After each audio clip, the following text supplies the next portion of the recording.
All right. Hey, folks. So today, this video is called I'll Start Monday. And this is sparked on by the story on Instagram I saw of a friend who's a nutritionist. And she put up a story last Tuesday and it said, hey, Monday, diet was blown. I'm going to take this week off and I'll start again on Monday. And I was just like, what? Like, where did this person get their nutritional certificate? Like in the Kellogg's cornflakes packet or what? So she had just blown off her diet the entire week because she had ruined Monday's diet. So that's it. Rest of the 6 days of the week, we're going to write them off altogether. See you guys next Monday. This week is a write-off. And I was just like, whoa. So that's what I want to cover today. Firstly, thanks for making it onto my channel. If you have any questions or comments, pop them down below. And if you'd like to work with me on your own strength and physique goals, there's a link in the description. So what I'm describing here is this idea that if something goes wrong, you've got to just start again at a predetermined time in the future. So whether it's tomorrow, okay? Like let's say your breakfast is bad today. Okay, today's a write-off. I'll go again tomorrow. Or let's say your Friday is a write-off. You're like, okay, rest of the weekend, sack it all off. I'll start again Monday. And that's the classic template that a lot of people use. It's like Monday to Friday, I'll be amazing. And then the weekend will just be like a complete write-off. Start again Monday, can't lose weight, help me. And not even losing weight, I mean, just bodybuilding progress as well. Just like getting your diet right for the purpose of building muscle, great sleep, great health, all that kind of stuff. All the good stuff that we talk about in this channel. That's what I'm talking about. This sort of defeatism, as it were. So first point of discussion is emotional immaturity. I think this really shows a high degree of emotional immaturity. It's like, it's not perfect, so sack it all off, start again. The analogy is, it's kind of like, you know, when you get a kid, right, whether it's your own kid or a nephew, niece, whatever, who is drawing on a piece of paper. And all of a sudden they kind of put their hand up and go, hey, can I get a new piece of paper? And you're like, why? Oh, I made a mistake. It's like, well, just cross it out. Or if you got a eraser, you know, erase it and start again. They go, no, I need a new piece of paper. It's that level of emotional immaturity that I can't deal with a mistake. I just have to completely start from scratch again. So this week, write off. Today, write off. This month, write off. Let's go at it again. It's that same level of emotional immaturity, which people bring forward to their dieting in adults. Now, it's no wonder why. I mean, we don't really have a great deal of education on how to eat for life. We just get vague sort of, 5 a days and all that kind of stuff, which aren't really pushed. Or on the other hand, we get censorship, which is like, hey, we're going to charge you more for sugar drinks and stuff like that, which is, again, negative reinforcement is never very good. We don't actually get told what to do. So people take their childlike behaviors right the way through to adulthood and then have the same childlike behaviors. Is this emotional immaturity? That's the first thing. Second thing is perfectionism, wanting to be perfect all the time. And there's two problems with this. Firstly, life isn't going to allow you to be perfect, right? Like there's always stuff that's going to get in the way. I mean, just think of the last 2 years, right? Without saying the big C word, like something happened over the last 2 years, which threw most of our plans off. No one would have predicted what would have happened. No one would have predicted the fallout of that. And we're still feeling the fallout of that. No one could predict that. And the thing about perfectionism is it won't just be something that gives way to excuses. It'll actually be something that gives way to real events that occur. So like what's happened in the past 2 years wasn't an excuse. It was a reason. It was a very good reason for why people couldn't work out anymore because the gyms were closed. Or various other things happened because they just couldn't do it. Okay, they were physically impossible. So it's not like it was a poor excuse. It was literally a reason which prevented people from living the lives that they wanted to live. So the worst thing about perfectionism is you won't be prepared for what are going to be inevitable events that occur in your life on a global scale, international scale, or just in your own little circle, which are going to prevent you from having the perfect situation. And if you're not able to cope with anything which is not perfect, and you just sack it off and go, that's it, I'll deal with that next week or next month or next year, you're never going to make progress. Life will not allow you to be perfect. And the second thing is perfectionism betrays a bias to viewing your diet as a thing that you're doing for a short period of time for the next 6 months, and that's it. You're going to go back to doing whatever you were doing previously.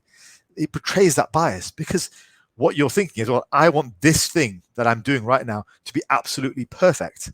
And if it's not, I'll just start again until it is perfect. You're not viewing it as a lifetime endeavor. And newsflash, let's say you do get a perfect diet for 3 months, for 6 months. Newsflash, you're going to screw it up afterwards. Because as soon as you screw it up, you won't have the mental resilience necessary to just carry on because of the whole perfectionism. You'll gain it all back again. And the third thing is misunderstanding flexibility.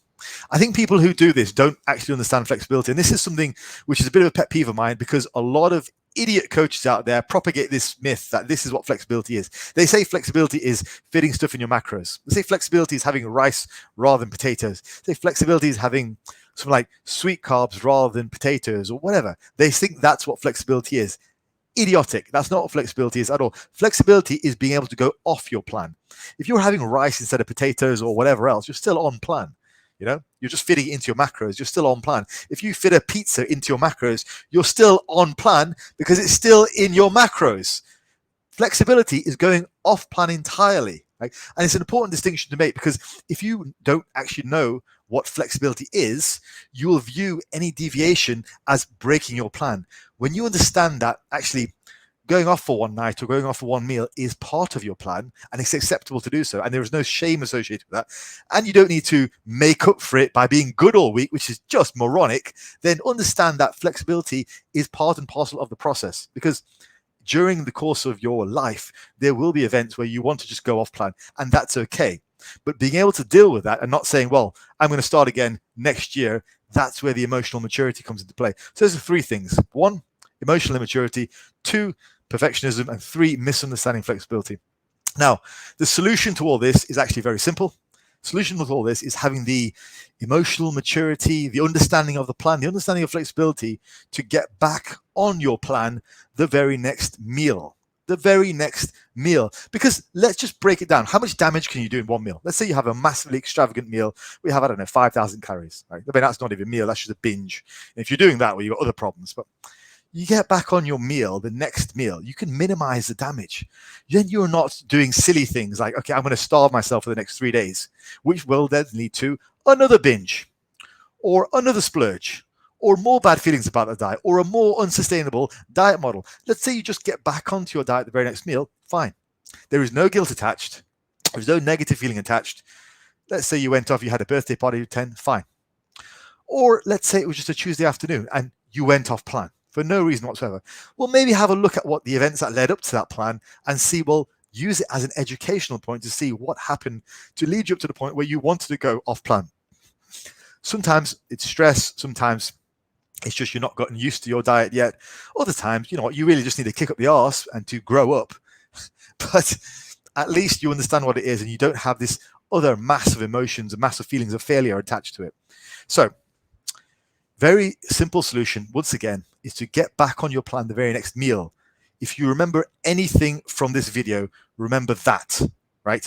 You've got your plan, you've got your way of eating, which should set you up for life. It should be sustainable for life. And if you mess up, get back on plan the next meal. Now, if this happens consistently, you need to look at your plan to figure out what's going wrong. Why are you unable to stick to this plan? Okay, is there something missing within the plan? Is it too restrictive? Is it not full of the foods that you enjoy? Is it just a bad plan altogether? And get somebody like me to look it over, to see what's going wrong, see where it could be improved, to see the gaps that you might not be seeing, and that's what's causing you to keep going off plan. Use the services of a professional to get things underway so you can actually stick to them. The goal should be you have a way of eating which is just your diet for life. It is just your forever diet, right? And that is what you can stick to for the majority of the time. And it should be comfortable enough to stick to that for the majority of the time. You should feel about your forever diet as you do about everything else in life. You should, this is your comfort. You come back to it because you're happy to come back to it, not something that you're forcing yourself to go down. If you're feeling those things, then you'll probably come off your diet at some point and that'll be bad. If you feel like it's a welcome break to go back on your diet, but you have a birthday party to go to and you do that and you have some cake, great. But then you're happy going back to your diet. That's how you should feel about your diet. And that's what I teach. So That's how you should feel. Big messages, get back on plan the very next meal. It's a subtle message, you know what, but it's something that I encounter so much. And in this video, I've tried to explain some of the ways in which people screw that up and some of the emotional sort of immaturity and the lack of understanding that people have about their diets, where they do silly things like making up for the diet, not understanding flexibility, all that kind of stuff.